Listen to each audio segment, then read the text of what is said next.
गुजरात के एक जंगल में हिरन का एक प्यारा जोड़ा नदी के किनारे घास चर रहा था।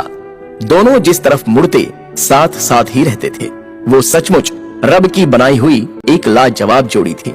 हिरन का नाम अमर और हिरनी का नाम सुधा था। वो दोनों जंगल में अपने सभी साथियों के साथ बहुत ही प्रेमवत व्यवहार करते थे, सबकी मदद भी करते थे। सुधा, गर्मी बढ़ रही है, अब घासें कम हो गई हैं।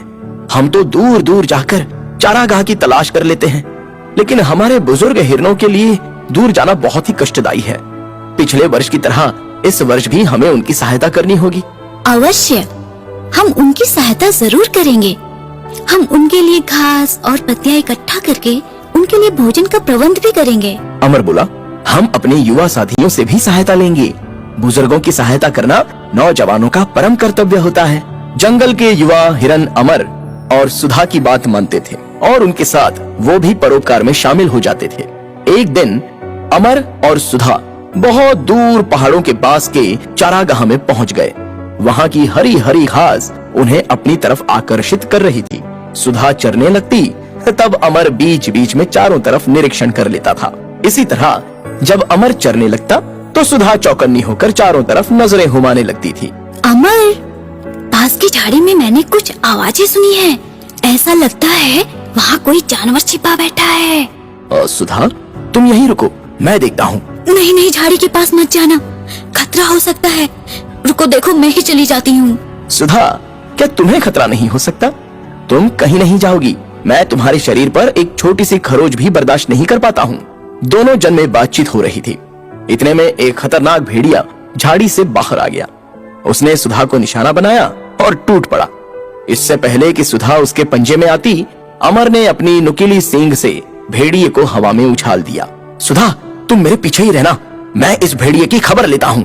भेड़िया गुस्से में आ गया और वो अमर की तरफ टूट पड़ा। उसके दांतों ने अमर के पैर को घायल किया, लेकिन अमर ने अपनी नुकीली सींग भेड़िए के पेट में गड़ा दी। भेड़िया दर्द से करहा उठा। उसे ऐसी आशा नहीं थी। मुझसे लड़ाई, इतनी हिम्मत कहां से आई? अब तुम दोनों की खैर नहीं। भेड़िया आगे बढ़ा और उसने अपने मुंह से अमर के शरीर में काट लिया। इसी बीच सुधा ने अपने दोनों पैर उनके मुंह पर मार दिए। एक पैर उसकी आंख पर लग गया, उसे ठीक से दिखाई नहीं पड़ रहा था। इसी बीच अमर ने फिर से अपनी सिंग का जोरदार वार भेड़िए के पेट पर कर दिया। भेड़िया इस दर्द को बर्दाश्त नहीं कर सका और भाग खड़ा हुआ। अच्छा हुआ जो भेड़िया चला गया। सुधा बोली, अमर, तुम ठीक तो हो? सुधा के इस प्रश्न का उत्तर अमर नहीं दे पाया और लड़खड़ाकर गिर पड़ा। सुधा ने उसे हिलाया, लेकिन वो कुछ भी नहीं बोल पा रहा था। वो दुख से छटपटाने लगी। अमर, आंखें खोलो, मुझसे बातें करो। ये क्या हो गया है तुम्हें? सुधा का दिल बैठा जा रहा था। उसकी समझ में कुछ नहीं आ रहा था। उसने अपना मुंह अमर के मुंह से लगाकर उसे कृत्रिम सांस दी। अमर को कुछ होश आ गया। अमर, उठो, तुम बहुत जख्मी हो गए हो। मेरे लिए तुमने अपना कितना खून बहा दिया। उस दुष्ट भेड़िए ने तुम्हें कितना नुकसान पहुंचाया है। बहुत सारा खून बह रहा है। सुधा, मुझे बहुत प्यास लगी है, गला सूखा जा रहा है। मैं नदी के पास तक नहीं जा पाऊंगा। मुझे पानी चाहिए, मुझे पानी चाहिए। सुधा बोली, तुम यहीं बैठो, मैं पानी लेकर आती हूँ। सुधा नदी किनारे गई और उसने अपने मुंह में पानी भरा और लाकर अमर के मुंह में पिलाया। ऐसा उसे कई बार करना पड़ा। उसने पहाड़ के पास से कुछ जड़ी बूटी लाकर अमर को लगाई और उससे आराम करने के लिए कहा। सुधा भी प्यास से तड़प रही थी। मुझे भी बहुत प्यास लगी है, मैं जाकर नदी में पानी पीकर आती हूँ। सुधा, तुम मुझे पानी पिलाती रही और खुद इतनी देर तक प्यासी रही। तुम्हें पानी पी लेना चाहिए था। अमर, तुमने मुझे बचाने के लिए उस जालिम भेड़िए से लड़कर इतना जख्म लगा बैठे। मैं तुम्हें पानी पिलाए बगैर कैसे पानी पीती? तुम बहुत जख्मी हो गए, इसीलिए तुम्हारी प्यास मेरी प्यास से ज्यादा अहमियत रखती है। वैसे मैंने जो औषधि तुम्हें लगाई है, यह घाव को ठीक कर देगी। खून का बहना भी थम गया है। दोनों बहुत देर तक वहां पर बैठे रहे। अमर की स्थिति में कुछ सुधार हुआ और वो सुधा के साथ अपने निवास स्थान की ओर चल पड़ा। कुछ दिनों के बाद अमर और सुधा नदी के पास चरने के लिए चले गए। दोनों की इच्छा नदी में नहाने की हुई। फिर क्या था, दोनों उतर गए नहाने के लिए। सुधा, ज्यादा आगे मत जाना, नदी का बहाव तेज है। आगे चलकर नदी के आगे खाई भी है। वहाँ खतरा रहता है। सुधा बोली, ठीक है, मैं आगे नहीं जाऊंगी। तैरने का मजा आ रहा है। दोनों तैर कर नहा रहे थे, कुछ मछलियों से भी टकरा रहे थे। सुधा को पानी का बहाव आगे ले जाने लगा।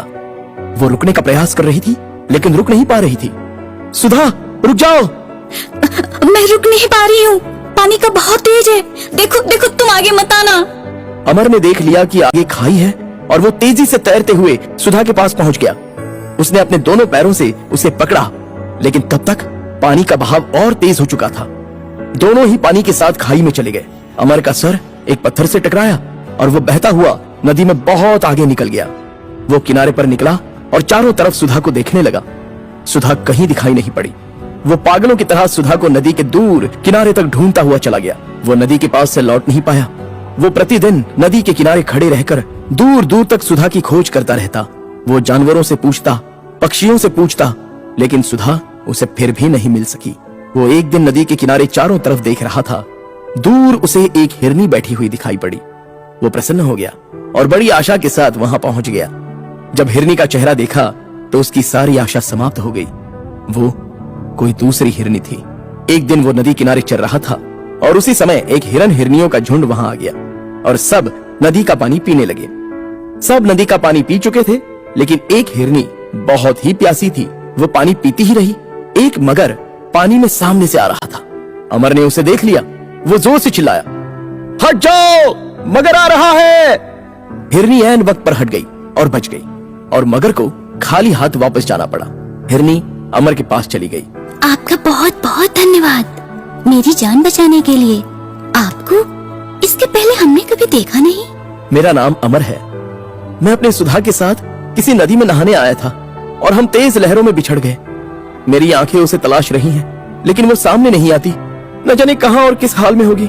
देखिए, मैं एक हिरनी को जानती हूँ, लेकिन वह अलग थलग रहती है। कुछ दिनों पहले ही आई है।